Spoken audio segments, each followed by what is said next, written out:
بسم الله الرحمن الرحيم. அன்பிற்குரிய சகோதரர்களே, திருமறை குர்ஆனுக்கு முரண்படக்கூடிய செய்தியை ஏற்றுக்கொள்ளக்கூடாது. நபிகள் நாயகம் ஸல்லல்லாஹு அலைஹி வஸல்லம் அவர்கள் அவ்வாறு சொல்லி இருக்க மாட்டார்கள் என்ற இந்த அடிப்படையை பல்வேறு இமாம்கள் கையாண்டிருக்கிறார்கள் என்பதற்கு தெளிவான ஆதாரங்களை நாம் எடுத்து வைத்தோம்.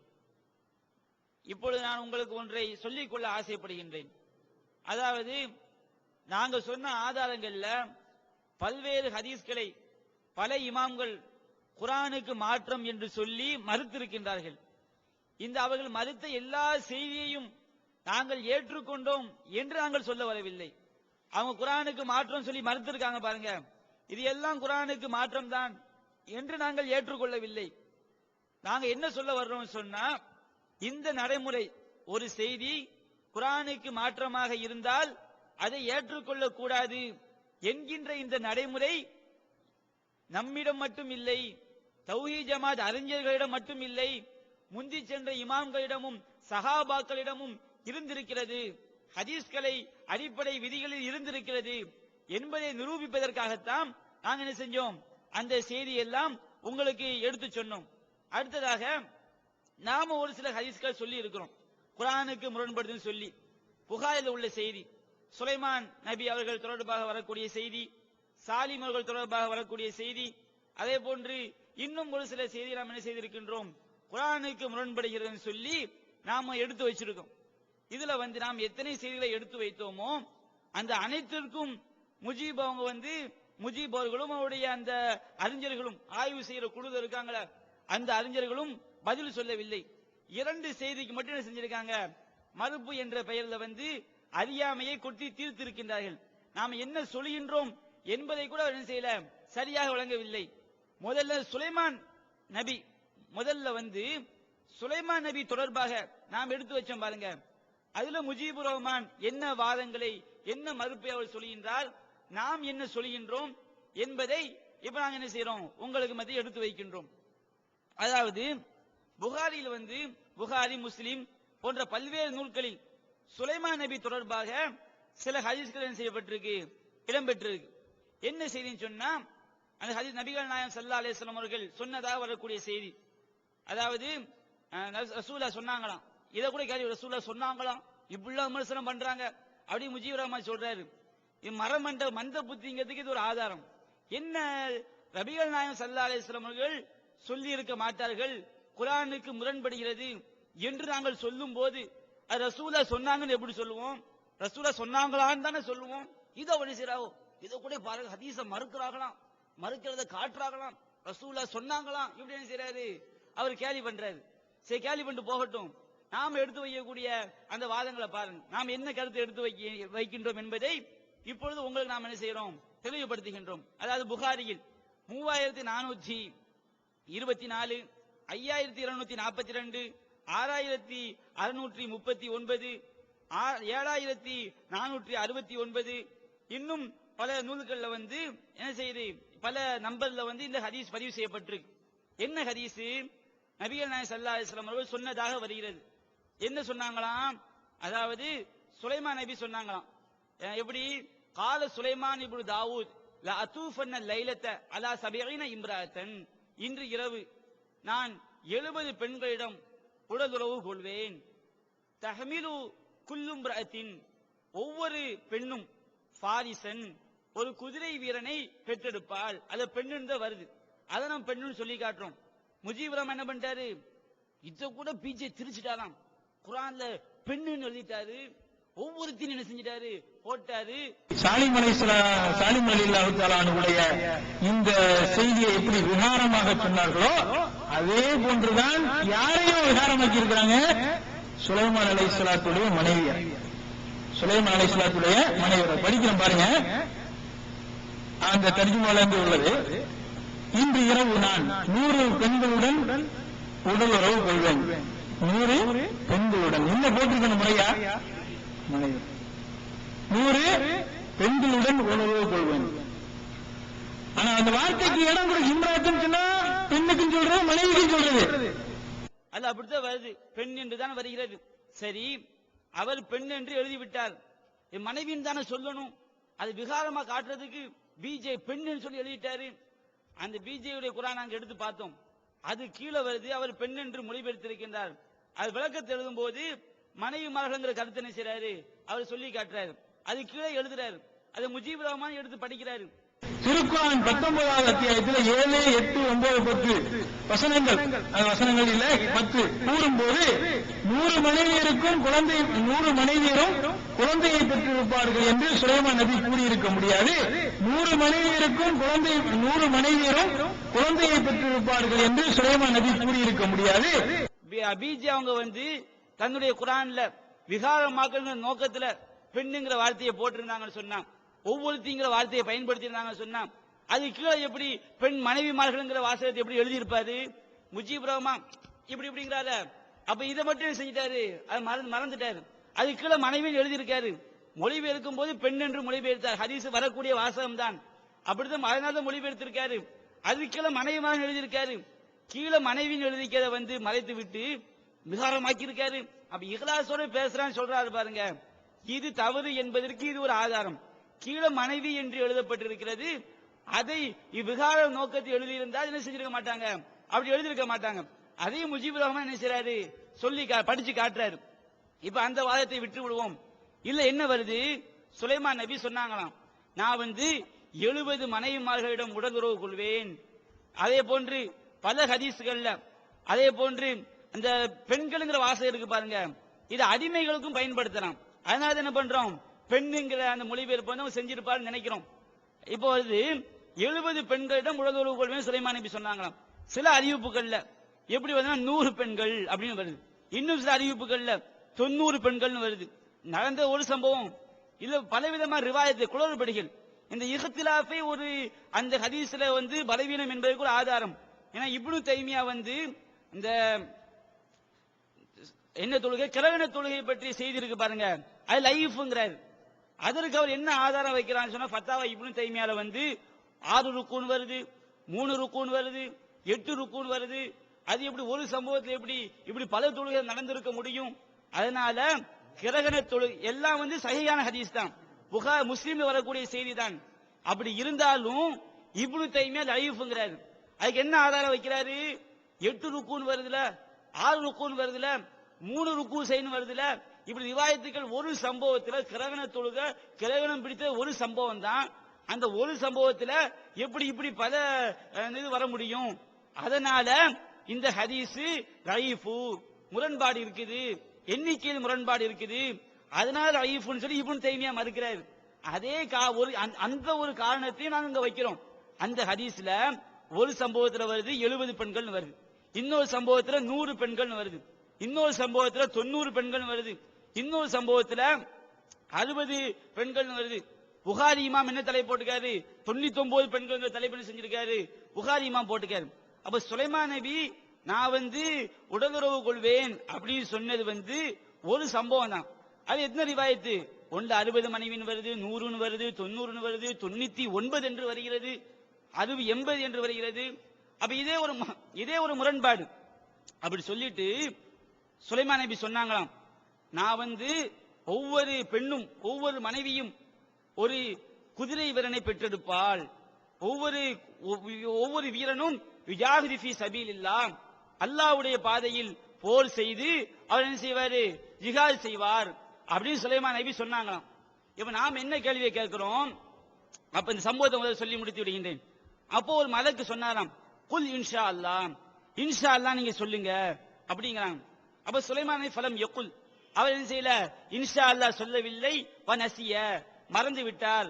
இந்த நசியங்கிற வார்த்தைக்கு மறந்து விட்டாங்க அர்த்தம் தான், ஆனா இந்த இடத்துல அந்த அர்த்தம் கொடுக்க கூடாது, அதை நாம் தெளிவுபடுத்துவோம். அப்போ சுலைமான் நபி என்ன செய்யல, இன்ஷா அல்லாஹ் சொல்லவில்லை. அதே அந்த ஒவ்வொரு பெண்ணும் என்ன செஞ்ச, எந்த ஒரு பெண்ணும் குழந்தையை பெற்றெடுக்கலையாம், ஒரே ஒரு மனைவிக்கு மட்டும் ஒரு குழந்தை பிறந்ததான், அது கூட பாதி மனிதனாக பிறந்தது செய்தி ஹதீஸ்ல பதிவு செய்யப்பட்டிருக்கு. இப்ப நாம் என்ன கேள்வி கேட்கிறோம், சுலைமான் நபியோட இந்த செய்தியில பலவிதமான முரண்பாடுகள் இருக்கு. இது ஒரு கேள்வி. ஒரு சம்பவத்துல 70 வருது, 80 வருது, 90 வருது, 100 வருகிறது, 99 வருகிறது. இது ஒரு கேள்வி. இதுதான் அடிப்படையான கேள்வி கிடையாது.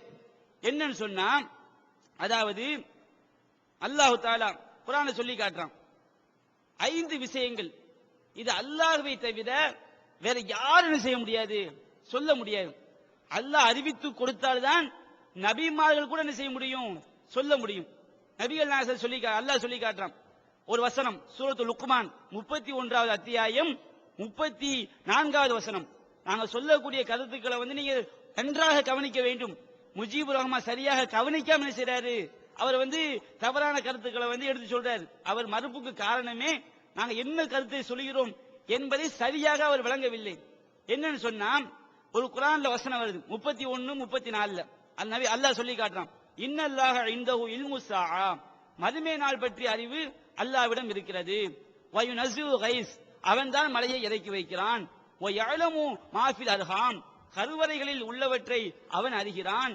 வமா தத்ரி நஃப்சுன் மாதா தக்ஸிபு கதா, எந்த மனிதனும் நாளை அவன் எதை சம்பாதிப்பான் என்பதை அறிந்து கொள்ள முடியாது.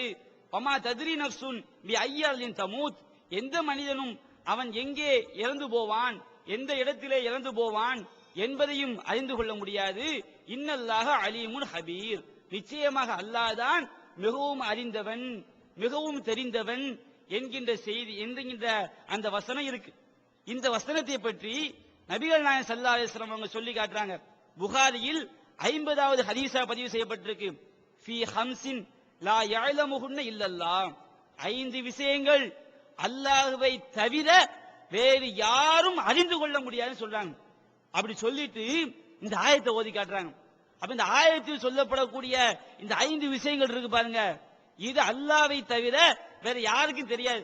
அல்லாஹ் சொல்லி கொடுத்தாதான் நபிமார்களுக்கு கூட தெரியும்.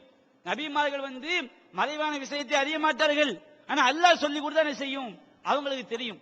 அப்ப நபிகள் நாயகம் ஸல்லல்லாஹு அலைஹி வஸல்லம் அவங்கள்ட்ட ஜிப்ரீல் மறுமை நாள் எப்பொழுது வரும் கேட்கும்போது எனக்கு தெரியாதுன்னு அதனுடைய அடையாளங்களை வேணா சொல்றேங்கிறாங்க.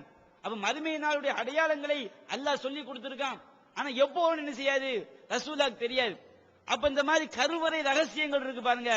ஒரு கருவறையில குழந்தை உண்டாகுமா உண்டாகாதா, அது ஆண் குழந்தையா பிறக்குமா பெண் குழந்தையா பிறக்குமா, இது பற்றிய ஞானம் அல்லாஹ்விடம் மட்டும்தான் செய்து இருக்குது. அப்போ இன்னொரு ஆயத்தை நம்ம சொல்லி காட்டுறோம். முஜீப் நம்ம பிஜி அவர்கள் தன்னுடைய தர்ஜுமத்துல் குர்ஆன்ல இதுக்கு ஒரு ஆதாரம் போட்டு ஒரு செய்தியை சொல்லி இருந்தார். ஜக்கரியா அலைஹிஸ்ஸலாம் அவங்களுடைய செய்தியை போடுறாரு.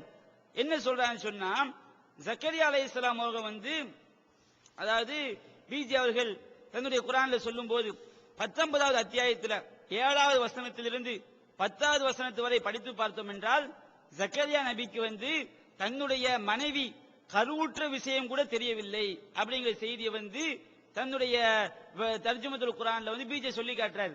இதை முஜீபுரமா படிச்சு காட்டி அப்படியே என்ன செய்யணும் வசனத்துல இல்லங்கிறாரு. அடுத்து கருவறையில் இருக்கு என்ன தெரியுமா, ஜக்கரியா நபிக்கு அவங்களுடைய மனைவியுடைய வயிற்றுல குழந்தை இருக்கிறது தெரியாம இருக்கும்போது கருவறைச்சா என்னன்னு தெரியாதான், மனக்கு அறிவித்து கொடுத்தா தெரியுமா அப்படின்னு வசனம் போடுறாரு. என்னப்பா வசனம் அப்படின்னு புது வசனமா இருக்கு. 19:7 எடுத்து சூரத்தில் மரியம்ல எடுத்து பார்த்தா அங்க கருவுற்ற எந்த தகவலுமே இல்லை. கருவுற்ற அந்த 4 வசனத்தை அவர் சொன்னது கருவுற்ற சமாச்சாரமா எந்த தகவல் இல்லை. என்ன இருக்குது அங்க, யா சக்கரியா இன்னா நுபஷிருக்கு குலாமி, சக்கரியா அழி சொல்லப்படும் சக்கரியாவை உனக்கு ஒரு குழந்தை சுப செய்தி. அது என்ன, அவருக்கு இஸ்முஹு யஹ்யா, அவருக்கு யஹ்யான்னு பேரு. இதுக்கு முன்னாடி அந்த பேரு நம்ம யாருக்கு வைக்கல அப்படின்னு அவர் ஆச்சரியப்பட்டு கேட்கிறார். அண்ணா எக்கூனுடைய குலாம், எனக்கு எப்படி குழந்தை உருவாகி கிடைக்கும்? இப்ப காண திம்ராத்தி ஆசிரா, என்னுடைய மனைவியும் எப்படி இருக்காங்க, மலடா இருக்காங்க. பக்கத்து பலகத்து மேலுக்கு இப்படி இட்டியா, நானே முதிய வயல அடைஞ்சிட்டேன். இங்க என்ன பேச்சு ஓடிக்கிட்டு இருக்கு, என்ன பேச்சு? மலக்குமார் உன் குழந்தை கிடைக்கும்னு சொல்றாங்க. அவர் ஆச்சரியப்பட்டு கேட்கிறாரு, என் மனைவி மலடா இருக்காங்க, நான் எனக்கா குழந்தை இல்ல, அல்லாவுக்கு அது லேசானது, நம்ம ஒண்ணு இல்லாம படிச்சோம் அப்படின்னு சொல்லணும்னா எனக்கு அத்தாட்சிக்கு 3 நாள் பேசாம இருக்கு. இதுதாங்க இருக்கு. இது எப்படி போட்டாரு, நம்பரை போட்டு ஜக்கரியா நபிக்கு அவருடைய மனைவி கருவுற்றிருந்தது தெரியாமல் இருக்கும்போது 100 மனைவி எப்படி தெரியும்? ஏன் இந்த தைரியம் வரும் தெரியுமா? போடுறதை யார் ஒரிஜினல் எடுத்து பாக்குறதும் கிடையாது, அதை சிந்திக்கிறதும் கிடையாது. போடுறதை எடுத்து பாக்குறது உண்மையிலே இருக்குதா? என்ன சொல்லுகின்றோம் என்பது கூட அவருக்கு என்ன செய்யல, விளங்கவில்லை. இதுல இருந்து கிரேட் எஸ்கேப் ஆறதுக்கு ஒரு அழகான ஐடியா நானே உங்களுக்கு சொல்லி தரேன். அதாவது குருடனாகவும் சப்பானியனாகவும் மூக்கு பெரியனாகவும் கால் உடைந்தனாகவும் கை உடைந்தனாகவும் கூணனு இது எல்லா குறையும் ஒரே ஆளுக்கு இருக்கும்ல, அவன் வரக்கூடாது அப்படின்னு சொல்லிட்டீங்கன்னா நல்ல ஐடியா. இதுல இருந்து தப்பிச்சிடலாம். நித்திய ஜீவனை அடையக்கூடிய வழி என்னன்னு கேட்டா காட்டி இதுதான் வழிங்கிறீங்க. இதுல நிறைய பொய் இருக்குன்னு கேட்டா ஆமா எங்களுக்கு தெரியுமே, மனித கரங்கள் விளையாடுறதுக்கு ஆமா எங்களுக்கு தெரியுமே அப்படிங்கிறீங்க. அடுக்கடுக்கான கேள்வி கணைகளுக்கு அமைதி காத்த பாதிரியார்கள், படிக்க முடியாத பைபிள் வசனங்கள், கிறிஸ்தவர்களை திணற வைத்த விவாதம் ஒரு டிவிடியாக, விலை ரூபாய் 30 மட்டுமே, கொரியர் செலவு தனி. கிடைக்கும் இடம் TNTJ வீடியோ விஷன், எண் 30, அரண்மனைக்காரன் தெரு, மண்ணடி, சென்னை 1. செல் 9500168989. வெளிவந்துவிட்டது இஸ்லாம் கூறும் குடும்பவியல் ரமலான் மாதம் தொடர் சொற்பொழிவு 5 டிவிடிகளாக, விலை ரூபாய் 150 மட்டுமே, கூரியர் செலவு தனி. கிடைக்கும் இடம் TNTJ வீடியோ விஷன், நம்பர் 30, அரண்மனைக்காரன் தெரு, மண்ணடி, சென்னை 1. அந்த வசனத்தை நான் உங்களுக்கு படிச்சு காட்டுறேன். பிறகு முஜீபுர் ரஹ்மான் அவங்களே செய்யணும். நாம என்ன சொன்ன பிஜி அவர்கள் என்ன எழுதியிருக்கிறார்கள் என்பது எங்களுக்கு விளங்குது. ஆனா நீங்க இந்த குரோத கண்ணோட பாக்குறீங்க பாருங்க, என்ன வருது? அல்லாஹ் சொல்றான், யா ஜக்கரியா இன்னானு பஷ்ஷிருக பிகுலாமின், சக்கரியாவே உமக்கு ஒரு மகன் பிறப்பான், இஸ்முஹு யஹ்யா, அவருடைய பெயர் யஹ்யா என்பதாகும். லம் நஜஅல் லஹு மின் கப்லு சமியா, இந்த பெயரை அவருக்கு முன்பாக நாம் யாருக்கும் வைக்கவில்லை என்று நாம் ஜக்கரியா அவர்களுக்கு நற்செய்தி சொன்னோம். அல்லாஹ் என்ன செஞ்சிட்டான்? நற்செய்தி சொல்லிட்டான். உனக்கு யஹ்யாங்கிற மகன் பிறப்பான், அந்த பெயரை நாம் வேறு யாருக்கும் வைக்கவில்லை. இப்படி அல்லாஹ் நற்செய்தி சொன்ன பிறகு ஜக்கரியா நபி அல்லாஹ்ட்ட கேட்கிறார், ரப்பி கால ரப்பி அன்னா யகூனு லி குலாம், ரப்பே எனக்கு எப்படி மகன் பிறப்பான்? அல்லாஹ் நற்செய்தி சொன்ன பிறகு அவர் கேட்கிறாரு, அண்ணா யகூனு லி குலாம், எனக்கு எப்படி மகன் பிறக்க முடியும்? வகானத் இம்ராத்தி ஆக்கிரன், என்னுடைய மனைவியோ மலடியாக இருக்கிறாள். வகது பலகுத்து மினல் கிபரி ஐத்தியா, நானும் மிகப்பெரிய வயோதிகத்தை, தள்ளாத வயோதிகத்தை அடைந்து விட்டேன், எனக்கு எப்படி மகன் பிறக்கும் செய்றாரு? அல்லாஹ்ட்ட ஜக்கரியா அலைஹிஸ்ஸலாம் கேட்கிறான். அப்ப அல்லாஹ் சொல்றான், கால கதாலி, அதுதான் அல்லாஹ். அப்படி செய்தவன் தான் யாரு? முடியாம இருக்கும்போது நடத்தி காட்டுவானே அவன் தான் அல்லாஹ். கால ரப்புக்க, உங்களுடைய இறைவன் சொல்லிவிட்டான், ஹுவ அலைய ஹய்யின், அது எனக்கு ரொம்ப எளிதானது. வகது ஹலக்துக மின் கபுல், இதற்கு முன்னால் நான் உன்னை படைத்திருக்கின்றேன். வலம் தக்குன் ஷையா, நீ ஒரு பொருளாக ஒரு வஸ்துவாக இல்லாமல் இருக்கும் போதே உன்னை படைத்திருக்கின்றேனே மனிதா, அப்படிப்பட்ட உன்னை எனக்கு ஒரு குழந்தையை கொடுக்க முடியாதா அப்படின்னு செய்றாங்க. அல்லாஹ் ஜக்கரியா அலைஹிஸ்ஸலாம் அவங்களுக்கு பதில் சொல்றான். சொன்னோன இவர் கேட்கிறாரு, கால ரப்பி ஜஅல்லி ஆயா, இறைவா எனக்கு ஒரு அத்தாட்சியை காட்டுங்கிறார். ஏன் கேட்கிறாரு? அல்லாஹ் குழந்தை பிறக்கும் அறிவித்து விட்டான். அறிவித்த பிறகு அந்த குழந்தை மனைவியுடைய கருவில் உருவாகி இருக்குதா இல்லையாங்கிற செய்தி ஜக்கரியா நபிக்கு தெரியல. அல்லாஹ் அறிவிச்சு கொடுத்த பிறகும் தெரியல. அதான் கேட்கிறாரு, ரப்பி ஜஅல்லி ஆயா, அல்லாஹ் எனக்கு ஒரு அத்தாட்சியை காட்டுங்கிறார். அப்ப அல்லாஹ் சொல்றான், கால ஆயத்துக்க அல்லாஹ் து கல்லிமன் நாச சலாச லயாலின் சவியா, நீ 3 நாளைக்கு என்ன செய்ய முடியாது, மக்கள்கிட்ட பேச முடியாது, இதுதான் அத்தாட்சிங்கிறான். அப்ப ஜக்கரியா நபி தன்னுடைய மனதில் தன்னுடைய மனைவியின் அந்த கருவறையில் குழந்தை உருவாகி இருப்பது தெரிந்தால் எனக்கு அத்தாட்சியை காட்டுன்னு கேட்டிருப்பாரா? என்ன செஞ்சிருக்க மாட்டாரு, கேட்டிருக்க மாட்டாரு. அப்ப ஒரு அல்லாஹ்ட்ட அத்தாட்சியை காட்டு என்று கேட்டதிலிருந்தே நமக்கு விளங்குகிறது, மனைவியுடைய வயிற்றில் குழந்தை உருவாகி இருப்பது ஜக்கரியா நபிக்கு தெரியல. அதனாலதான் என்ன செஞ்சாரு, கேட்டார் என்ற கருத்தை தன்னுடைய மொழிபெயர்ப்பில் பிஜி அவர்கள் குறிப்பிட்டிருந்தாங்க. இது முஜீபுர் ரஹ்மான் அவர்களுக்கு என்ன செய்யல, விளங்கவில்லை. அப்படி எங்க இருக்குன்னு செய்யறாரு, கேட்கிறாரு. அப்ப கருத்தை தானே சொல்ல முடியும். அப்ப என்ன செய்யறாரு, இதை விளங்காம இந்த கேள்வியை கேட்கிறாரு. அப்ப என்ன விளங்குது, ஒரு கருவறையில குழந்தை உருவாகி இருக்குதா, அல்லாஹ் நற்செய்தி சொன்ன பிறகு கூட கருவறையில குழந்தை உருவாகி இருக்குதா இல்லையான்னு சொல்லி ஜக்கரியாவுக்கு தெரியல. அப்ப இப்படி இருக்கும்போது சுலைமான் நபி என்ன பண்றாரு, நான் எல்லா மனைவிகளிடமும் உடலுறவு கொள்வேன், எல்லாரும் குழந்தையை பெற்றெடுப்பார்கள், எல்லா குழந்தையும் செய்வாங்க, போர் வீரனாக இருப்பார், இப்படி சொன்னதா வருது. ஒரு நபி எப்படி சொல்லி இருக்க முடியும்? ஒரு நபி எப்படி மறைவான விஷயம் அல்லாஹ் சொல்லி கொடுத்தா அறிய முடியும்? அப்போ ஒரு நபி எப்படி மறைவான விஷயங்கள் சொல்ல முடியும்? அல்லாஹ் சொல்லி கொடுத்தா தான் தெரியும் அப்படிங்கிற கேள்வி என்ன செய்து வருது. நீங்க கூட கேட்கலாம், அது எப்படி நபிக்கு அல்லாஹ் அறிவிச்சு கொடுக்க தான் செய்வான், அந்த மாதிரி சுலைமான் நபிக்கும் அல்லாஹ் அறிவிச்சு கொடுத்திருக்கலாம அப்படின்னு கேட்கலாம். ஆனா அப்படி இந்த ஹதீஸ் இருந்தா என்ன செய்ய முடியாது, விளங்க முடியாது. ஏன்னா நபிகள் நாயகம் ஸல்லல்லாஹு அலைஹி வஸல்லம் அவர்கள் பல்வேறு முன்னறிவிப்புகளை செஞ்சிருக்காங்க. எப்படி செஞ்சாங்க? கியாமத் நாளுக்கு முன்னாடி தஜ்ஜால் வருவான்னு சொன்னாங்க. சூரியன் மேற்கே உதிக்கும் சொன்னாங்க. அதே மாதிரி கல்வி அறிவு என்ன செய்யும், கல்வி வந்து எழுக்கப்பட்டு சொன்னாங்க. இன்னும் பல்வேறு அத்தாட்சிகள் சொன்ன 3 நிலநடுக்கம் ஏற்படும் சொன்னாங்க. இன்னும் அதை பேசுகின்ற பிராணி வரும் சொன்னாங்க. இப்படி ஆயிரக்கணக்கான முன்னறிவிப்புகளை ரசூலா சொன்னாங்க. இந்த முன்னறிவிப்புகள் இருக்கு பாருங்க, நபிகள் நாயகம் ஸல்லல்லாஹு அலைஹி வஸல்லம் அவங்க வந்து சுயமா சொன்னது கிடையாது, எல்லாமே அல்லாஹ்வுடைய வஹி செய்தி. அப்ப இப்படி சொன்னாங்களே, தஜ்ஜால் வருவான், சூரியன் மேற்க உதிக்கும், இதுக்கெல்லாம் இன்ஷா அல்லாஹ் போட்டா சொன்னாங்க. இன்ஷா அல்லாஹ் தஜ்ஜால் வருவான், இன்ஷா அல்லாஹ் என்ன செய்யும், சூரியன் மேற்க உதிக்கும். அப்ப இன்ஷா அல்லாஹ் எதுக்கு சொல்லணும்? அல்லாஹ் அறிவிச்சு கொடுத்த விஷயங்களுக்கு வந்து இன்ஷா அல்லாஹ் தேவையில்லை. அல்லாஹ் அறிவிச்சு கொடுத்திருந்தால் இன்ஷா அல்லாஹ் என்ன செஞ்சிருக்காது, இன்ஷா அல்லாஹ் வந்து சுலைமான் நபி சொல்லி இருக்க மாட்டார். அந்த ஹதீஸ் என்ன வருது, சுலைமான் நபி வந்து இந்த வாசகத்தை சொல்லும் பொழுது ஒரு மலக்கு வந்து இன்ஷா அல்லாஹ் சொல்லுங்கிறார். சொல்லும் போது ஒரு விஷயத்தை வந்து சில விஷயங்கள் இருக்கு, இவர்கிட்ட நான் சொல்றேன் அப்பாஸ் அலி இன்ஷா அல்லாஹ் சொல்லுங்கிறேன், இது வந்து மறக்கக்கூடிய உடனே செய்யக்கூடிய விஷயம். அப்ப இவர் வாசகத்தை சொல்றாரு, இந்த வாசகம் சரி சாதாரண வாசகம் கிடையாது, இறைத்தன்மை. எந்த நபியும் ஒரு இறைத்தன்மை வந்து தனக்கு இருப்பதாக அவங்க என்ன செய்ய மாட்டாங்க, அல்லாஹ்வுடைய அதிகாரத்தில் தலையிட மாட்டார்கள்.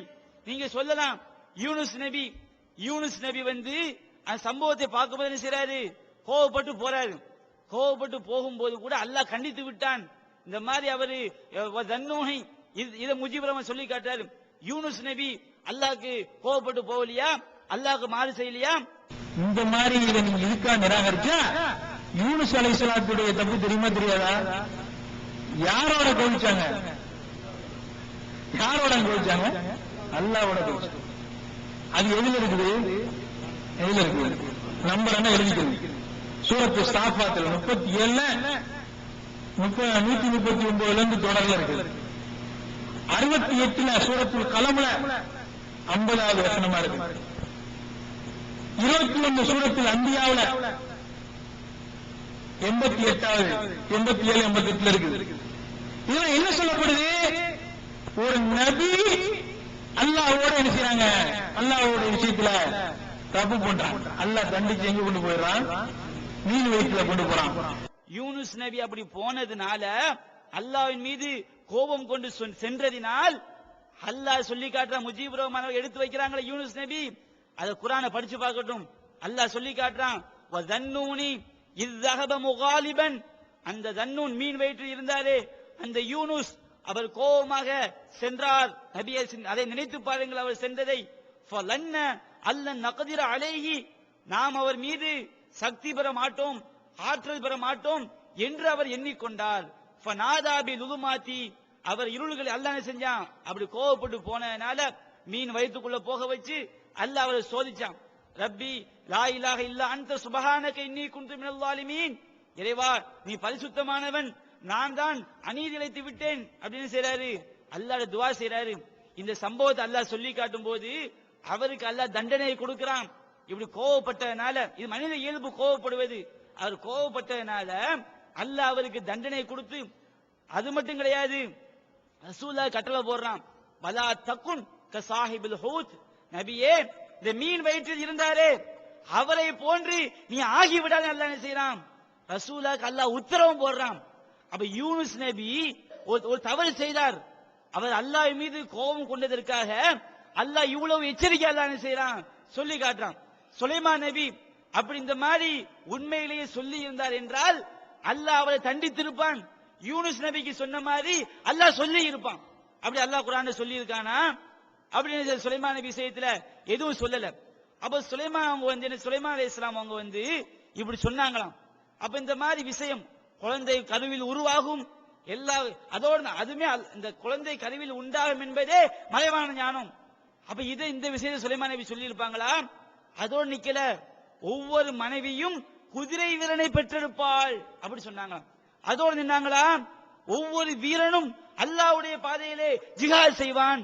அப்போ ஒரு மனைவியுடைய வயிற்றுல குழந்தை பிறக்குமா இல்லையாங்கிறது அல்லாஹ்வுடைய ஞானத்துல உள்ளது. அதை சுலைமான் நபி சொல்லுவாங்களா? அல்லாஹ்வுடைய அதிகாரத்துல கை வைப்பாங்களா?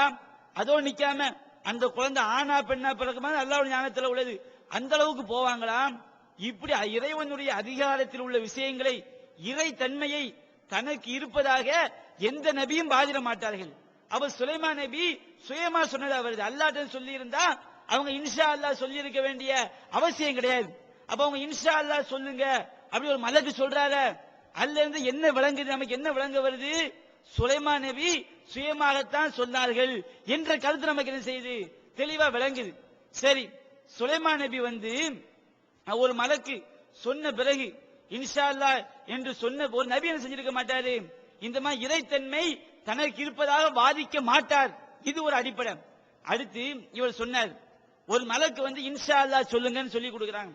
சொல்லி கொடுக்கும் போது இது ஒரு சொல்லுங்க சொல்லும் போது இது உடனே மறக்கிற விஷயம்லாம் கிடையாது. உடனே என்ன செஞ்சிடலாம்? இன்ஷா அல்லாஹ் சொல்லிடலாம். நாம கூட என்ன செய்வோம்? ஒரு சில விஷயங்கள்ல இன்ஷா அல்லாஹ் மறந்துடுவோம். இன்ஷா அல்லாஹ் போடுங்க சொல்லும் போது உடனே சொல்றத பாக்குறோம். ஒரு மலக்கு சொல்லி கொடுக்கும் போது சுலைமான் நபி என்ன செய்யலையாம்? இன்ஷா அல்லாஹ் சொல்லலையாம். இன்ஷா அல்லாஹ் சொல்லாம மறந்துட்டாங்கன்னு வருது. இந்த முஜீபுர் ரஹ்மான் இந்த இடத்துல சில நசி என்பதற்கு அவர் மறந்ததுனாலதான் அல்லாஹ் தண்டிச்சாங்கிறாங்க. சொல்றாங்க அது மறந்துட்டேன்னு சொல்றாங்க, குற்றம் பிடிக்க முடியாது. அப்ப இன்ஷா அல்லாஹ் சொல்லாத ஒரு சோதனை, அந்த சோதனையில சுலைமான் அலைஹிஸ்ஸலாம் சோதிக்கப்படுறாங்க. ஒரு தப்பு பண்ணிட்டாங்க, அதனுடைய விளைவாக அல்லாஹ் சுப்ஹானஹு வ தஆலா அவங்களை சோதிக்கிறான். பிறகு தௌபா செஞ்சு வந்தாங்கிற செய்தி. மறந்தா எப்படி அல்லாஹ் தண்டிப்பான்? இந்த இடத்துல நசி என்ற வாசகம் வருகிறதே, அது மறந்தால் என்கின்ற அர்த்தம் கிடையாது. அல்லாஹ் ஒரு விஷயத்திற்கு அந்த நசியக்கு என்ன அர்த்தம் சொன்னா தரக்கங்கிற அர்த்தம். அல்லாஹ் சொல்லி காட்டுறான், வலக்கத் அஹிதுனா இலா ஆதம், நாம் ஆதமிடம் உறுதிமொழி எடுத்தோம். வலக்கத் அஹிதுனா இலா ஆதம மின் கபுல் ஃபநசிய, நாம் ஆதமிடம் இதற்கு முன்பாக உறுதிமொழி எடுத்தோம். ஆதம் அந்த உறுதிமொழியை மறந்து விட்டார். அல்லாஹ் சொல்லி காட்டுறான், மரத்து பக்கம் நெருங்காதீங்கன்னு ஆதமுக்கு அல்லாஹ் சொல்றான். சொன்ன பிறகு ஆதம் என்ன செஞ்சிட்டாங்க? சைத்தானுடைய கட்டளைக்கு கட்டுப்பட்டு மரத்துடைய கனி என்ன செஞ்சாங்க? சாப்பிட்டுறாங்க. இப்ப அல்லாஹ் நசியங்கிற வாசகத்தை பயன்படுத்துறான். ஆதம் நபி மறந்து போய் ஒரு தப்பு செஞ்சிருந்தா அல்லாஹ் தண்டிப்பானா? அல்லாஹ் பூமிக்கு இறங்குன்னு சொல்லிட்டான். அப்ப இந்த இடத்துல நசியன்னு வருது பாருங்க, மறந்துட்டாருங்கிற அர்த்தம் கிடையாது. அங்க என்ன அர்த்தம் சொன்னா, ஆதம் அலைஹிஸ்ஸலாம் அவர்கள் மறந்து விட்டார் என்றால் இறைவனுடைய கட்டளையை பேணாமல் விட்டு விட்டார். அல்லாஹ் தண்டிச்சிருக்கான். அல்லாஹ் மறந்து போய் மனிதன் செய்யக்கூடிய செயலை அல்லாஹ் தண்டிக்க மாட்டான். அப்ப அந்த இடத்துல என்ன அர்த்தம்? விட்டு விட்டார் என்பதுதான் அவங்க அர்த்தம். அல்லாஹ் ஆதமுக்கு உபதேசம் பண்ணிய பிறகும் அந்த உபதேசத்தை அவர் கவனத்தில் கொள்ளவில்லை.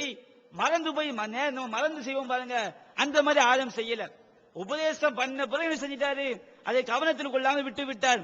அதே போன்று அல்லாஹ் சொல்லி காட்டுறான், அத்தஅமுருன அன்னாஸ பில் பிர்ரி வ தன்ஸவுன அன்ஃபுஸக்கும், உங்களையே நீங்கள் மறந்துவிட்டு மக்களுக்கு நீங்கள் நன்மையை ஏவுகிறீர்களா அப்படின்னு அல்லாஹ் என்ன செய்யறான்? சொல்லி காட்டுறான். அஃபலா தஅக்கிலூன், நீங்க சிந்திக்க மாட்டீங்களா அல்லாஹ் கேட்கிறான். இப்ப நாம என்ன கேட்கிறோம்? நான் மறந்து போய் ஒரு தப்பு செஞ்சிட்டேன், அல்லாஹ் இதுக்கு என்ன நரகத்துல போடணுமா? மறந்து போய் செஞ்சா அல்லாஹ் என்ன செய்ய மாட்டான்? மறதியாக செய்கின்ற தவறு நம்முடைய சக்திக்கு மீறியது, இதுக்கு அல்லாஹ் தண்டிக்க மாட்டான். இந்த வசனத்துல எப்படி வருது? மக்களுக்கு நீங்கள் நன்மையை ஏவி விட்டு உங்களை மறந்து விட்டீர்கள் அல்லாஹ் கேட்கிறான். அப்ப என்ன அர்த்தம்? மக்கள் நீங்க தான் பின்பற்றணும். நல்ல கருத்துக்களை சொல்றீங்களே, நீங்க முதல்ல பின்பற்றுங்க. நீங்க பின்பற்றுவதை விட்டு விட்டு மக்களுக்கு நீங்க போதிக்கிறீங்களா என்கின்ற அர்த்தம் தான். மறந்துட்டோம் சொன்னா மறந்துட்டோங்கிற அர்த்தம் கிடையாது. வேண்டுமென்றே விடுதல் தான் இந்த இடத்துல நசியாவுடைய அர்த்தம். இதற்கு திருமறை குர்ஆன்ல உள்ள போனோம்னு சொன்னா இந்த நசியங்கிற வார்த்தைக்கு வேண்டுமென்றே செய்வதற்கும் இந்த வார்த்தை பயன்படுத்தப்பட்டிருக்கு. இடம் பொருள் ஏவலை அறிந்து அந்த அர்த்தத்தை கொடுக்க வேண்டும் என்று நமக்கு என்ன செய்து நிறைய ஆதாரங்களை நம்ம அள்ளி கொட்டலாம். அவருக்கு கூட தெரியும், எடுத்து பார்க்கட்டும். இப்ப நாம் என்ன கேட்கிறோம்? ஒரு மலக்கு இன்ஷா அல்லாஹ் சொன்னாரு, சுலைமான் நபி மறந்துட்டாரு. இது மனிதனுக்கு ஏற்படக்கூடிய மறதியா? மனிதனுக்கு ஏற்படக்கூடிய மறதியாக இருந்தால் அல்லாஹ் அந்த ஹதீஸை பின்ன நீங்க சொல்றீங்க அல்லாஹ் எந்த மனைவிக்கும் குழந்தை பிறக்கல, ஒரே ஒரு குழந்தை தான் அரை மனிதனாக பிறந்தது அப்படி அந்த செய்தியில் வருதுல. இஸ்லாத்தை குர்ஆன் மற்றும் ஹதீஸ் வாயிலாக அறிந்திட அழகிய இணையதளமான onlinepj.com என்ற இணையதளத்திலிருந்து எடுக்கப்பட்ட இஸ்லாம், அரசியல் மற்றும் சமூக கேள்விகளுக்கான பதில்களின் ஒரு தொகுப்பு. கொள்கை விளக்கம், தொழுகை, நோன்பு, ஜக்காத், ஹஜ், அரசியல் மற்றும் பொதுவான பதில்கள் உள்ளிட்ட சுமார் 300 கேள்விகளுக்கான பதில்கள் அடங்கிய இந்த புத்தகத்தின் விலை ரூபாய் 150 மட்டுமே. தமிழ்நாடு தௌஹீத் ஜமாத்தின் புதிய வெளியீடு, மாதம் ஒரு பிரசுரம், கட்டுரைகளின் தொகுப்பு, விலை ரூபாய் 120 மட்டும். கிடைக்கும் இடம் TNTJ வீடியோ விஷன், எண் 30, அரண்மனைக்காரன் தெரு, மண்ணடி, சென்னை 1. செல் 9500168989. இப்போது புத்தம் புது வடிவில் பல சிறப்பம்சங்களுடன் onlinepj.com மற்றும் tntj.net இணையதளங்கள். அப்ப அல்லாஹ் அவரு மறந்து சொல்லியிருந்த விட்டிருந்தார் என்றால் அல்லாஹ் அப்படின்னு செஞ்சிருக்க மாட்டான், தண்டிச்சிருக்க மாட்டான். ஏன்னா இன்ஷா அல்லாஹ் ஒரு மலக்கு சொல்லுங்கன்னு சொல்லும் போது உடனே சொல்லிடலாம். அப்ப அந்த நசியக்கு என்ன அர்த்தம்? ஒரு மலைக்கு இன்ஷா அல்லாஹ் சொல்லி கொடுத்த பிறகும் நசிய அவர் அதை விட்டு விட்டார், அதை சொல்ல மறுத்து விட்டார் என்பதை தண்டிக்கப்பட்டதா கீழே வருது. அப்ப நசியக்கு அந்த அர்த்தம் கிடையாது. அப்போ ஒரு நபி இப்படி செய்வாரா? இன்ஷா அல்லாஹ் சொல்லுங்கன்னு ஒரு மலக்கு அனுப்பி அல்லாஹ் சொல்லி கொடுத்த பிறகும் ஒரு நபி சொல்லாம இருப்பாரா? நசியங்கிற வார்த்தைக்கு இவர் தவறாக அர்த்தம் செய்யறாரு, மக்களை ஏமாத்த பார்க்கிறாரு, இடம் பொருள் ஏவல் தெரியாமல் அர்த்தம் வைக்கின்றார். அப்ப இது ஒரு தவறு. அப்போ நபி அல்லாஹ்வுடைய அதிகாரத்தில் உள்ள விஷயம் சொல்ல மாட்டாரு. அப்படி சொல்லி இருந்தாலும் ஒரு மலக்கு இன்ஷா அல்லாஹ் சொல்லுங்க அப்படின்னு சொல்ல போது வேண்டுமென்று செஞ்சிருக்க மாட்டாரு, விட்டிருக்க மாட்டாரு. இன்னொரு கேள்வி நம்ம கேட்கிறோம், அல்லாஹ் சுலைமான் நபிக்கு மறைவான விஷயத்தை அறிவித்து கொடுத்திருந்தால் அது நடந்திருக்கும். அல்லாஹ் அறிவிச்சு கொடுத்த என்ன செய்யாது, நடக்காம இருக்காது. இங்க நடக்காம இருந்திருக்கு. அப்ப என்ன விஷயம்? அப்ப இது அல்லாஹ் அறிவித்து கொடுத்தது கிடையாது. அப்ப இவ்வளவு கேள்வி நம்ம வைக்கிறோம். முதல்ல அந்த ஹதீஸ்களில் பலவிதமான முரண்பாடு, இதுக்கு அவர் பதில் சொன்னாரா? பதில் சொல்லல. அடுத்து இரண்டாவது முரண்பாடு என்ன சொன்னா, அல்லாஹ் அறிவித்து கொடுத்திருந்தான் என்றால் அதற்கு இன்ஷா அல்லாஹ் தேவையில்லை, அவர் இன்ஷா அல்லாஹ் சொன்னதாக வருகிறது. அப்ப சுயமாக சொன்னார் என்று தெரிகிறது. ஒரு நபி இந்த மாதிரி சாதாரண தவறுகள் அவங்கள்ட்ட வர வாய்ப்பு இருக்குது. இந்த மாதிரி பாரதூரமான தவறுகள், இறைவனுடைய அதிகாரத்தில் உள்ள விஷயங்களை தனக்கு இருப்பதாக எந்த நபி வாதிக்க மாட்டாங்க. இது அடுத்து ஒரு நபி இப்படி வாதிப்பாரா? யூனுஸ் நபி ஒரு சிறியதாக கோபம் கொண்டதற்கு அல்லாஹ் அந்த மாதிரி ஆயிராதீங்கன்னு அவரை தண்டிச்சிருக்கான், ரசூலுல்லாஹ்க்கு உத்தரவு போடுறான். அந்த மாதிரி சுலைமான் நபிக்கு வருதா? நீங்க அதை ஆதாரம் காட்டுவதனால் இந்த கேள்வியை கேட்கிறோம். மூன்றாவது, ஒரு மலைக்கு இன்ஷா அல்லாஹ் சொல்லுங்க என்று சொன்ன பிறகும் ஒரு நபி வேண்டுமென்றே அதை விடுவாரா? நசியங்கிற வார்த்தைக்கு தவறு அர்த்தம் செய்றீங்க. அப்ப அந்த இடத்துல நசியக்கு அந்த அர்த்தம் கிடையாது, வேண்டுமென்றே விட்டார் என்பதுதான் அதனுடைய அர்த்தம். இப்படி ஒரு நபி செய்வாரா? இவ்வளவு கேள்வி என்ன செய்து அல்லாஹ் அடங்கி இருக்கு. அப்ப இதனால் நாம சொல்றோம், இந்த மாதிரி ஒரு நபி சொல்லி இருக்க மாட்டார். அதான் இந்த செய்தி திருமறை குர்ஆனுக்கு முரண்படுகிறது, இதை ஏற்றுக்கொள்ள கூடாது அப்படிங்கிற ஒரு வாதத்தை நாம என்ன செய்யறோம், முன் வைக்கிறோம். இப்படி வைக்கிறோம் பாருங்க. முஜீபுர் ரஹ்மான் திட்டம் போடுறாரு. என்ன திட்டம் போடுறாரு? குர்ஆன்ல 34வது அத்தியாயம் 38வது வசனத்தில் ஒரு வசனம் அல்லாஹ் சொல்லி காட்டுறான். வலகது ஃபத்தன்னா சுலைமான், சுலைமானை நாம் சோதித்தோம். வஅல்கைனா அலா குர்சியிஹி ஜஸதா, அவரை அவருடைய சிம்மாசனத்தில் பிணமாக போட்டோம். சும்மா அனாப, பிறகு என்ன செய்தார்? பாவ மன்னிப்பு கேட்டு மீண்டு விட்டார். அப்படி ஒரு வசனம் வருது. இந்த வசனத்துக்கு பிஜி அவர்கள் எப்படி மொழிபெயர்த்திருக்காங்கன்னு சொன்னா, சகலமாக எல்லாரும் என்ன செஞ்சாங்க, மற்ற தர்ஜுமாக்கள்ல எப்படி மொழிபெயர்த்திருக்காங்கன்னு சொன்னா, சுலைமானுடைய சிம்மாசனத்தில் ஒரு பிண்டத்தை போட்டு செய்து மொழிபெயர்த்திருக்காங்க. பிஜி அவர்கள் எப்படி மொழிபெயர்த்திருக்காங்கன்னு சொன்னா, அதாவது சுலைமானே அல்லாஹ் செஞ்சான், அவருடைய அரியாசனத்தில் பிண்டமாக ஒரு சரளமாக அல்லாஹ் போட்டான். நடைபெறும் சொல்லுவோம் பாருங்க, உயிரோட இருந்தும் எந்த அதிகாரம் செய்ய முடியாம செயல்பட முடியாம ஆகுது பாருங்க. அந்த மாதிரி சுலைமான் நபிக்கு அல்லாஹ் கடுமையான நோயை கொடுத்து அல்லாஹ் என்ன செஞ்சிருப்பான், சோதித்திருப்பான். ஒரு நடைபெறும் போல் அவரை அல்லாஹ் செய்து விட்டான், ஆக்கி இருப்பான் சொல்லி அந்த தர்ஜுமா மொழிபெயர்ப்பு வருது. இந்த மொழிபெயர்ப்பை பற்றி முஜீபுர் ரஹ்மான் சொல்றாரு, இந்த வசனத்துல பிஜே மொழிபெயர்த்திருக்காரு, இது உலகத்துல யாருமே சொல்லாததான், புதுமையான மொழிபெயர்ப்பான். அப்படி அவர் என்ன செய்யறாரு, அப்படி பிஜே புதுமையா மொழிபெயர்த்து அதனாலதான் என்ன செஞ்சிருக்காரு, அடிக்குறிப்பும் எழுதி இருக்கின்றார் என்று சொல்றாரு. சுலைமான் அலைஹிஸ்ஸலாத்துடைய இந்த வசனத்தை நம்ம பார்க்கும்போது இந்த இவர் மொழிபெயர்ப்பு இருக்கிறது என்று ஒரு பொதுவான மொழிபெயர்ப்பு. அதனாலதான் அந்த அடிக்குறிப்புல 338 தனிப்பட்ட முறையில் சொல்றாங்க. நான் கூட பார்த்தோம், என்னடா இவர் இப்படி சொல்றாரு, இந்த மாதிரி இவர் மொழிபெயர்த்திருக்கக்கூடிய கருத்தை வேற யாராவது சொல்லி இருக்காங்களா அப்படின்னு பார்க்கும்போது இது புதுமையான மொழிபெயர்ப்புலாம் கிடையாது. குர்துபில வருது, குர்துபிமா சொல்லி காட்டுறாங்க, இன்னல் ஜஸத கான சுலைமான் நஃப்சுஹு, அந்த சடலம் இருக்கிறதே அது சுலைமானாக கீழே கருத்தாக சொல்லப்படுகிறது. இன்னல் ஜஸத கான சுலைமான் நஃப்சுஹு, அந்த ஜஸது சுலைமான் அலைஹிஸ்ஸலாம் அவர்களே தான். அப்படி சொல்லிட்டு அப்ப குர்துபி இமாம் சொல்லி காட்டுறாங்க, அந்த ஜஸது கான சுலைமான் நஃப்சுஹு, சுலைமான் நபி தான். வதாலிக்க, அது எப்படி சொன்னா, அன்னஹு மரில மரலன் ஷதீதன், அவர் கடுமையாக நோயுற்றார். ஹத்தா சார ஜஸதன், ஒரு சடலத்தை போன்று எப்படி ஒரு பிணத்தால் ஒண்ணு செய்ய முடியாதோ அந்த அளவுக்கு கடுமையாக நோய்வாய்ப்பட்டு ஒரு பிணம் போன்று ஆகிவிட்டால்.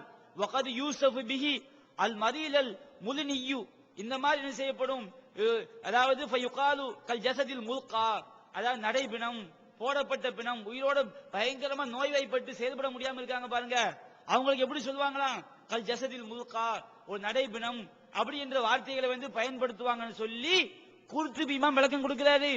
பிஜே அவர்கள் தன்னுடைய திருமலை மொழிபெயர்த்தாங்க பாருங்க, இது புதுவானது அப்படின்னு முஜீபுர் ரஹ்மான் சொல்றாரு. இது பச்சை பொய். அவர் தஃசீரை படித்து பிறகு சொல்லியிருக்காரு, இந்த கருத்து புதுமையானது கிடையாது. இவர் பேச்சை கேட்டு என்ன செஞ்சிருக்காங்க, நிறைய பேர் இதே கருத்தை வாந்தி எடுத்திருக்காங்க. அப்ப அப்படி கிடையாது, இது ஒரு பொய். வக்கீல் என்ன செய்யப்படுது, குர்துபில இந்த கருத்து சொல்லப்படுகிறது. அடுத்து நாம ஒரு கேள்வி நாங்க செஞ்சு பார்த்தோம். திருமலை குர்ஆன்ல நஹ்வுல ஒரு சட்டம் உண்டு. அதாவது ஒரு மஃபூல் சொல்லப்பட்டு விட்டால் அடுத்த அதே மஃபூல் வரும்போது என்ன செய்வாங்க, அதை மஃபூல சொல்ல மாட்டாங்க. இப்படி ஒரு சட்டம் என்ன செய்யும், நஹ்வுல உண்டு. அதாவது வினையால் அணையும் பெயர், மஃபூல் சொன்னா வினையால் அணையும் பெயர். இப்ப சொல்றோம், முஹம்மது ஆப்பிளை சாப்பிட்டான். அந்த சாப்பிட்டது யாரு, முஹம்மது. எதை சாப்பிட்டால், ஆப்பிள். அந்த ஆப்ஜெக்ட் சொல்லுவோம் பாருங்க, இதற்கு அரபில் என்ன செய்வாங்க, மஃபூலும் சொல்லுவாங்க. இந்த வினையால் அணையும் பெயர், அந்த ஆப்ஜெக்ட முதல்ல சொல்லிட்டா அடுத்து என்ன செய்ய மாட்டாங்க, அது சொல்ல மாட்டாங்க. இது அரபி இலக்கணத்தில் உள்ள விஷயம். ஒரு உதாரணம் உங்களுக்கு சொல்லி காட்டுறோம்.